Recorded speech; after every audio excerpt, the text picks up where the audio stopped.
Hi மக்களே! இது என் 5வது யூடியூப் சேனல். 5வது யூடியூப் சேனல்ல வீடியோ போடுறேன். இந்த வாட்டி யூடியூப்ல சக்சஸ் ஆவாம விடமாட்டேன். சரி அதுக்கு முன்னாடி நான் யாரு? நான் என்ன பண்ண போறேன்? எதுக்கு இந்த யூடியூப் சேனல் கிரியேட் பண்ணேன்னு சொல்லிர்றேன். என் பேர் ஹரிஷ். நான் டிப்ளமோ முடிச்சிருக்கேன். எனக்கு ஒர்க் போக பிடிக்கல. பிசினஸ் வைக்கிறது தான் ஆசை இருந்தது. ஆனா அதுல தான் ஒரு ட்விஸ்ட்டே வந்துச்சு. ட்விஸ்ட் என்னன்னா, எனக்கு ஒருங்கிணைந்த பண்ணை வைக்கிறது தான் ஆசை. அதுக்கேத்த மாரியே எங்க வீட்டுக்கிட்ட கொஞ்சம் இடம் உண்டு. ஒரு 15 கிலோமீட்டர் தள்ளி கொஞ்சம் இடம் உண்டு. 15 கிலோமீட்டர் தள்ளி இருக்கிற இடத்துல எங்க டாடி தான் தண்ணியெல்லாம் பாய்ப்பாங்க. அந்த தோப்பு எங்க அப்பாக்கு கீழ தான் இருந்து, அவங்க பொறுப்புல தான் எல்லாமே இருந்து. அங்க தண்ணி பாய்க்கிறது எல்லாமே எங்க அப்பாக்கு பிளானிங்ல தான் எல்லாமே நடக்கும். வாழை மட்டும் ஏதாவது ஒதுக்குறதா இருந்தாலும் இதை நாங்க போய் ஒதுக்கி குடுப்போம். மத்தபடி மிச்சம் எல்லாமே எங்க டாடி தான் பார்ப்பாங்க. வீட சுத்தி வீடு பக்கத்துல இருந்த இடம் எல்லாமே என் பொறுப்புல தான் இருந்துச்சு. அதுல எது பண்ணாலும் என் பிளானிங்ல தான் நடக்கும். அதுல தான் என் ட்ரீமான ஒருங்கிணைந்த பண்ணைக்கு நான் முதல் படி வச்ச இடமே அதுதான்.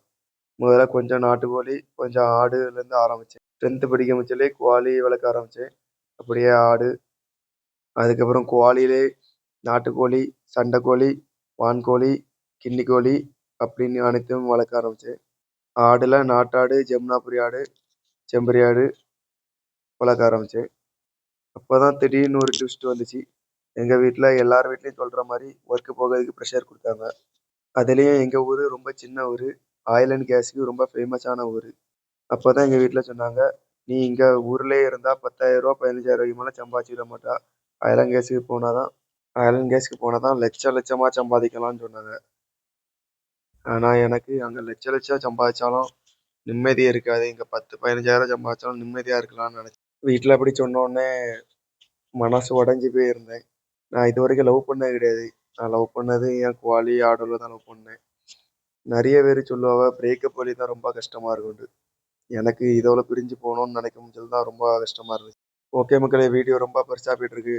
அடுத்த வீடியோல நான் சொல்றேன். நான் எங்கேயாச்சும் போனேனா, இல்லாட்டி பிசினஸ் ஏதாவது பார்த்தேனா, என் லைஃப் ஸ்டோரியா ஒரு வீடியோவா போட போறேன். இந்த எபிசோடுக்கு என்ன பேர் வைக்கலாம் அடுத்த வீடியோல சந்திப்போம். அதுவரை டாடா, பை பாய்.